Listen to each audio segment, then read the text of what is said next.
Hi, thanks for tuning in today. So yesterday was part one of this episode. You don't really need to listen to it to listen to this one, but I was just introducing CliftonStrengths and what the tool is, why I think it's so powerful, and I guess my story with it. But then I thought I'd jump on and share my top 5 strengths today and maybe how they play out.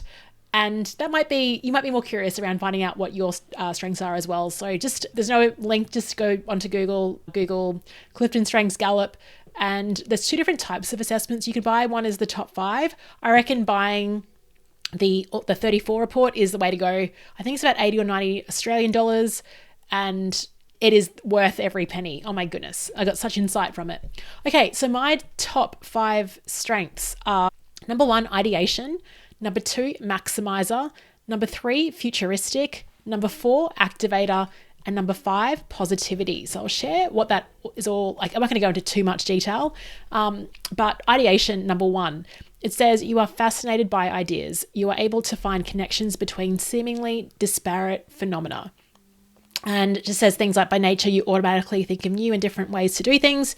Your mind is brimming with ideas. You probably are eager to share them with whoever will listen. And that's probably you. You're listening to this show, so thank you so much. Driven by your talent, you are an original and innovative thinker. Others frequently rely on you to generate novel concepts, theories, plans, or solutions. You refuse to be stifled by traditions or trapped by routines. You probably bristle when someone says, "We can't change that. We've always done it this way." I remember reading that and going, oh my gosh, that is so bang on. That is exactly what I think. Something else I pull out from here: it's very likely that you generate ideas quickly. You draw clever linkages between facts, events, people, problems, or solutions. You present others with numerous options at a pace some find dizzying. Your innovative thinking tends to foster ongoing dialogue between and among the group's participants. And so here's what stood out for me. I'm going to talk through, so it gives you what the strengths are, then it has 2 other categories: take action to maximize your potential, which is really great. It's like, what can you actually do? And then, actually, one of those actions is discuss your ideas with others. Because you have so many to share, you make brainstorming sessions exciting and productive. Their feedback will help you refine your thoughts. My favorite thing is to just brainstorm and ideate and just sit in that state. Executing is another thing. And actually, it's quite funny. I don't think I have any. I have 1 execution strength in my top 10. Hilarious. Okay, but the blind spots.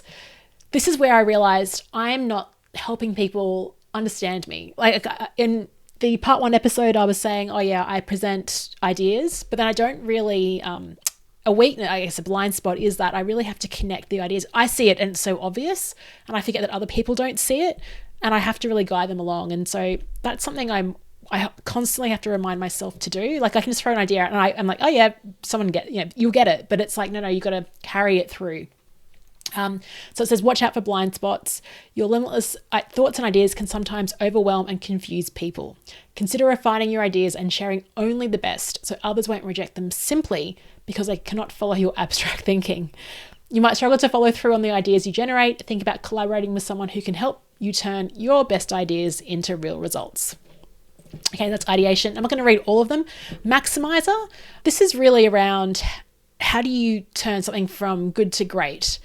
So it can be. So the interesting thing about this report is that my definition of maximizer might be different to someone else's version of maximizer. It really depends on the scope and like the sequence of your other top strengths as well. So my maximizer, it says you focus on quality and you prefer working with and for the best. By seeing what each person naturally does best and empowering them to do it, you make individuals, teams, and groups better. By nature, you acknowledge that you sometimes reduce elaborate procedures, ideas, regulations, or systems to their basic parts. This partially explains why you can tell some individuals how certain things operate. Driven by your talents, you intentionally take steps to be the mastermind of your own future. You refuse to leave your destiny to chance. You probably resist placing it in someone else's hands. You trust your own intelligence and imagination when setting a direction for your life. And I think that's why I run my own business. Yes, blind spot. Because you live in the future, you may find it difficult to enjoy the present moment. Hilarious.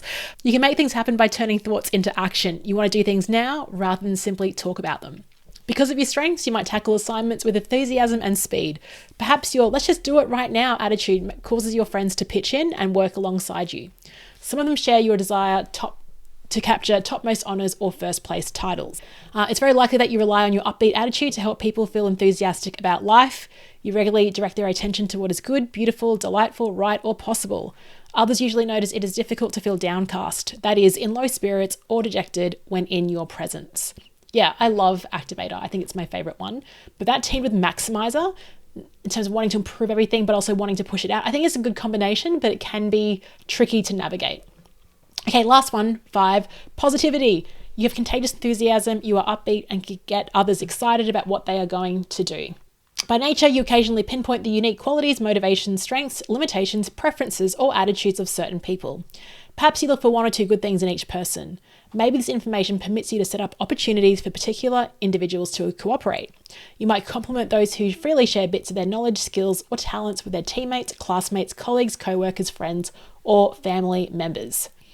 Driven by your talents, you are much happier with life when everyone honours the fact that you can concentrate on something for only short periods of time. You probably prefer to have a variety of daily tasks rather than one tedious and repetitious assignment. 100%. Hell, blind spot. Sometimes your optimism and generosity with praise might come off as superficial, naive, or insincere. Make sure your positivity and admiration are always genuine. You can do more damage with false praise than with criticism. Anyway, that's my report. Let me know what your top 5 strengths are. Really fun to share, really fun to workshop with teams as well. Thanks for listening, and I'll speak to you tomorrow.